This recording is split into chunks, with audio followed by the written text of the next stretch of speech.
Hi friends, welcome to Lakshmi logic. இன்றைக்கி நம்ம என்ன டாபிக் பற்றி நான் பேச போகிறேன்னா எல்ஐசியில் நாங்கள் ஒரு பாலிசி எடுத்துகிட்டு இருந்தேன். அந்த பாலிசி இப்போ இந்த ஜூலை மந்த்து மெச்சூரிட்டி அமௌண்ட் முடிஞ்சு எங்களுக்கு கிளைம் பண்ணோம். ஸோ அதை பற்றி டீட்டெயில்ஸ் தான் இதில் உங்கள்கிட்ட சொல்ல போகிறேன். நிறைய பேர் எல்ஐசி பாலிசி எடுத்திருப்பீங்க. ஒரு சிலருக்கு இந்த வீடியோ யூஸ்ஃபுல்லாக இருக்கும் அப்படின்னு நான் நம்புகிறேன். ஓகேங்களா, வீடியோக்குள்ளே போகலாமா? நாங்கள் என்ன ஸ்கீம் எடுத்தோன்னா எல்ஐசி நியூ பீமா கோல்டு 179 அப்படின்ற ஒரு ஸ்கீம் எடுத்தோம். இது 2010 என் ஹஸ்பண்ட் இந்த ஸ்கீமை அவரோட ஆஃபீஸில் இருக்க ஒரு ஃப்ரெண்டுக்கிட்டேருந்து இப்போ வாங்கினேன், அவங்களோட இதில் வாங்கினார். ஸோ அது இப்போ தான் எங்களுக்கு மெச்சூரிட்டி 16 வருஷம் கழித்து இப்போ தான் அந்த பாலிசி எங்களுக்கு முடிஞ்சிருக்கு. ஓகேங்களா, ஃபஸ்ட்டு இந்த பாலிசியை எக்ஸ்பிளைன் பண்ணுறேன், பார்த்துங்க. இதில் 16 வருஷம் அமௌண்ட்டு பே பண்ணணும், 842 ரூபா. ஓகேங்களா, உங்களுக்கு சம் அஷூரன்ஸ் பார்த்தீங்கன்னா 2 லட்சம். Extend term cover benefit 1 lakh. Next accident benefit 2 lakhs. ஓகேங்க, இந்த எக்ஸ்டெண்ட் பெனிஃபிட் டேர்ம் கவர்னால் என்னென்னா, இந்த பாலிசி நீங்கள் 16 வருஷம் கட்டிடுவீங்க. கட்டி முடிச்சுட்டு உங்களுக்கு மெச்சூரிட்டி அமௌண்ட்டும் நீங்கள் கையில் வாங்கிடுவீங்க. ஆனாலுமே இன்னமும் இந்த பாலிசிக்கு ஒரு 8 வருஷம் வேலிடிட்டி இருக்கும். ஸோ இந்த 8 வருஷத்தில் அந்த பாலிசி போட்டவங்களுக்கு ஏதாவது ஆச்சுன்னா அந்த 1 லேக் அமௌண்ட் அவங்களோட ஃபேமிலிக்கு கிடைக்கும். இந்த 16 வருஷத்தில் சப்போஸ் ஏதாவது ஆகிடுச்சுன்னா அந்த 2 லேக் அமௌண்ட்டும், இல்லை அந்த ஆக்சிடென்ட் மாதிரினா ஒரு 2 லேக் அமௌண்ட்டும் அவங்க ஃபேமிலிக்கு கிடைக்கும். இவ்வளோதான் இந்த பாலிசி. இது ஒரு மணி பேக் மாதிரி. என்ன சொல்கிறதுன்னா, இப்போ நீங்கள் 16 வருஷம் கட்டுறீங்களா, ஒவ்வொரு 4 வருஷத்துக்கும் ஒரு வாட்டி ஒரு அமௌண்ட்டு, ஒரு சர்வைவல் பெனிஃபிட்னு சொல்லிட்டு ஒரு அமௌண்ட் அதாவது உங்களோட சம் அஷூரன்ஸ் 2 லேக்ஸ் இருக்குல்ல, அதுலேருந்து ஒரு 30% அமௌண்ட்டு அதை உங்களுக்கு அவங்க தருவாங்க. அந்த 30% அமௌண்ட் எவ்வளோன்னா 30,000. அதாவது ஒவ்வொரு 4 வருஷத்துக்கும் ஒரு வாட்டி உங்களுக்கு 30,000 வரைக்கும். 4th இயர்ஸ் ஒரு வாட்டி கிடைக்கும், 8th இயர் ஒரு, அப்புறம் 12 இயர்ஸ் ஒரு வாட்டி கிடைக்கும். ஓகேங்களா, நெக்ஸ்ட்டு இந்த பாலிசி ஃபைனலாக உங்களுக்கு மெச்சூரிட்டி அமௌண்ட் கிடைக்கும். மெச்சூரிட்டி அமௌண்ட்டுன்னா பேசிக் அமௌண்ட்டு ப்ளஸ் அவங்க ஒரு போனஸ் தருவாங்க. அதுதான் உங்களுக்கு கிடைக்க போகிற மெச்சூரிட்டி அமௌண்ட்டு. ஃபஸ்ட்டு நம்ம எவ்வளோ பே பண்ணியிருக்கோன்ற இதை பார்த்துக்கலாம். ஓகேங்களா, நம்ம எவ்வளோ பே பண்ணியிருக்கோன்னா 16 வருஷம், 16 × 12 = 192 மந்த்ஸ். 192 மந்த்ஸு ஒவ்வொரு மாதமும் 845 ரூபா பே பண்ணியிருக்கோம். 845 × 192 = 1,62,240 ரூபா மொத்தமாக நம்ம இதில் கட்டியிருக்கோம். அதில் அவங்க என்ன பண்ணுவாங்க, நம்மளுக்கு எவ்வளோ இப்போ கிடச்சிருக்குன்னு நம்ம பார்க்கலாம். ஃபைனலாக பார்த்திங்கன்னா எங்களுக்கு 90,400 ருபீஸ் கிடச்சிருக்கு.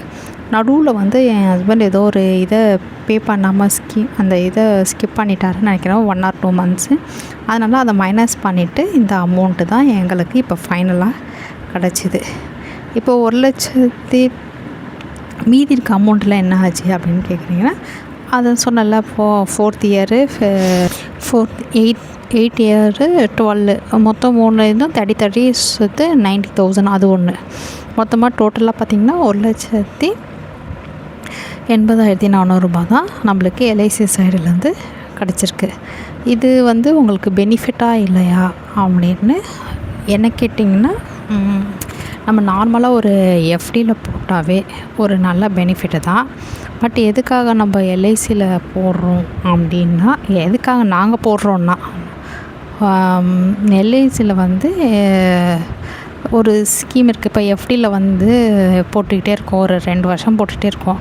நடுவில் எங்களுக்கு ஏதாவது ஒன்று ஆயிடுச்சுன்னா, அப்போது நான் எவ்வளோ கட்டியிருக்கேனோ அந்த அமௌண்ட்டு மட்டும் தான் எனக்கு கிடைக்கும்.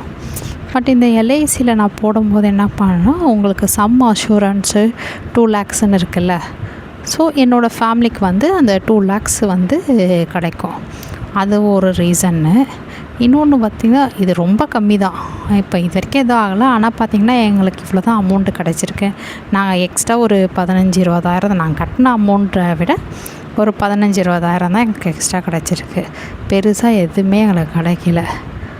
ஓகேங்களா?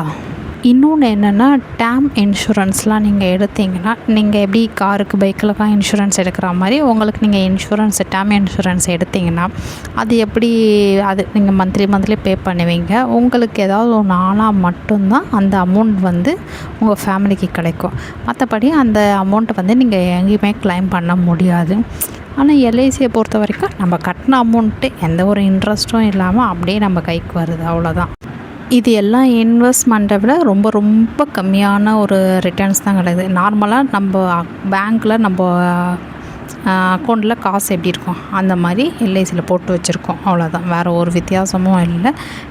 நம்மளுக்கு ஏதாவது ஒன்று ஆச்சுன்னா நம்ம ஃபேமிலிக்கு இதுலேருந்து இப்போ நீங்கள் ஒரு 6 மாதம் தான் கட்டியிருக்கீங்க, நடுவில் ஏதாவது உங்களுக்கு ஆகிடுச்சுன்னா அப்போ உங்கள் ஃபேமிலிக்கு வந்து அது ஒரு சம் அஷூரன்ஸ் ஒரு 2 லட்சம், நீங்கள் எவ்வளோ வேணால் சம் அஷூரன்ஸ் ஃபிக்ஸ் பண்ணிக்கலாம். அதுக்கேற்ற மாதிரி அமௌண்ட்டு சேஞ்ச் ஆகும். இப்போ 2 லட்சம் 5 லட்சம் 10 லட்சம் கூட ஃபிக்ஸ் பண்ணிக்கலாம். அதுக்கேற்ற மாதிரி அமௌண்ட்லாம் வந்து மாறிட்டு இருக்கும். ஓகேங்களா? உங்கள் ஃபேமிலிக்கு வந்து அந்த அமௌண்ட்டு கிடைக்கும்.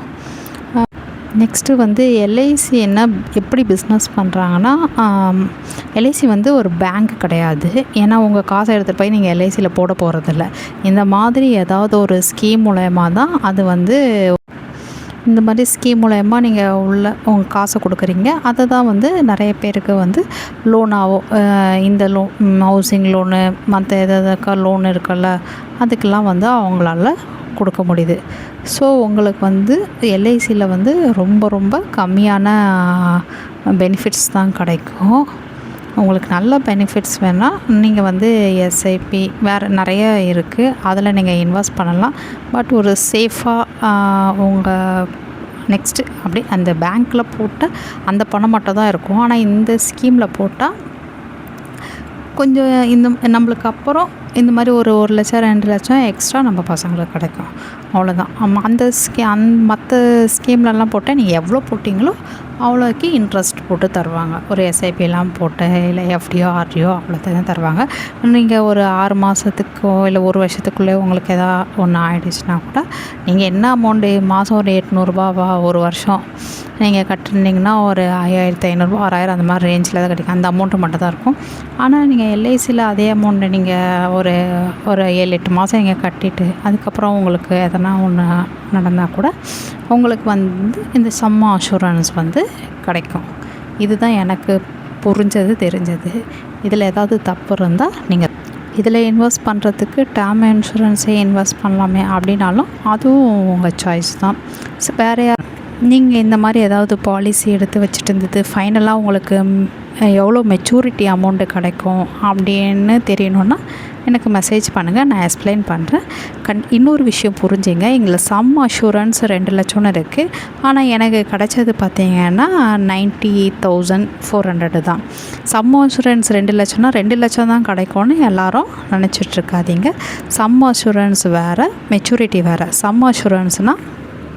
சம் அஷூரன்ஸ்னால் நீங்கள் இல்லாத போது உங்கள் ஃபேமிலிக்கு கிடைக்கிறது. மெச்சூரிட்டின்றது நீங்கள் கட்டினதுக்கு ஒரு போனஸ் போட்டு தருவாங்க. ஓகேவா ஃப்ரெண்ட்ஸ்? Thank you friends.